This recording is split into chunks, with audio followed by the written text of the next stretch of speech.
they were going to take anything they wanted. Really?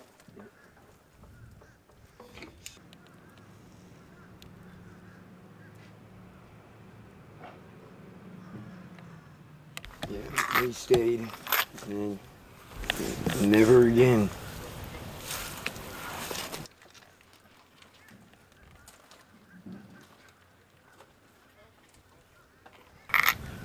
And 30 years of my life gone.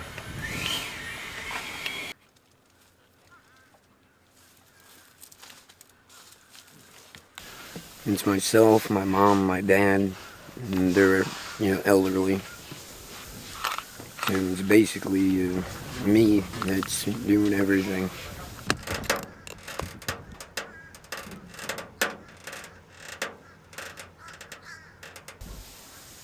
And every time I hear the wind blow and a piece of aluminum shift, yeah. And it's kind of like PTSD. And I did have stitches in it. I just. It's very spotty.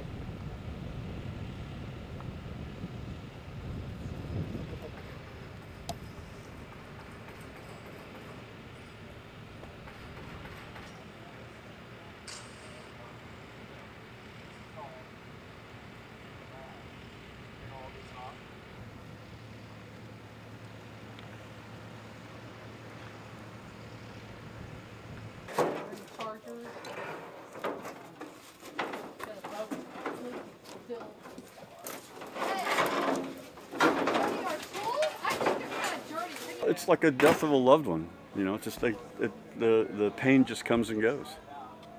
And there's been there's times when you get little glimmers or slivers of hope, and then it just, everything falls apart. Over there by that pole. How about on the top of that car? I don't even know whose car that is. It's the friends call. It's amazing. The outpouring of help is just amazing.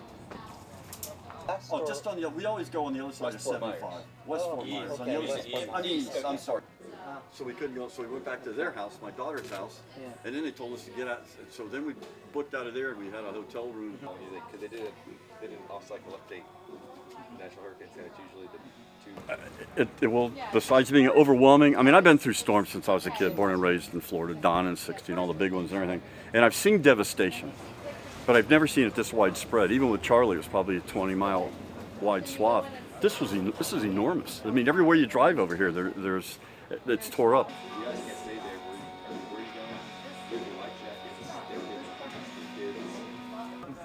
I'm trying to look out long range right now. If I look at short term, it's tough, because this is what short term looks like. The daily stuff, that's what this looks like. The battery up there.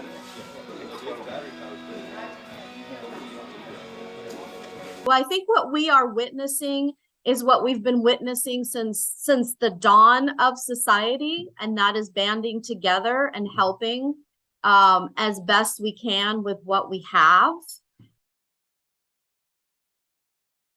Right? So even in these dire situations, we find a way to take care of what we need to first, right? Our primary family needs, security, safety. And even with a lack of that, we work to help each other. Mental health normally has such a stigma. This storm has hit every zip code and every phase of life, every level of income. And so, yes, the needs are different, but many are in desperate need to rebuild their lives back. And we need to be there for them, because these are such triggers. Need our services. You necessarily don't have to have a diagnosis. It's just the toxic stress and the shock of everything that we're seeing. If you're able to hear the radio or see the news, if you have gotten power back, it's just devastating. It's just devastating. The recovery is going to take a long time, and people don't really know where to begin. So we need that hand holding and to help get people through that process.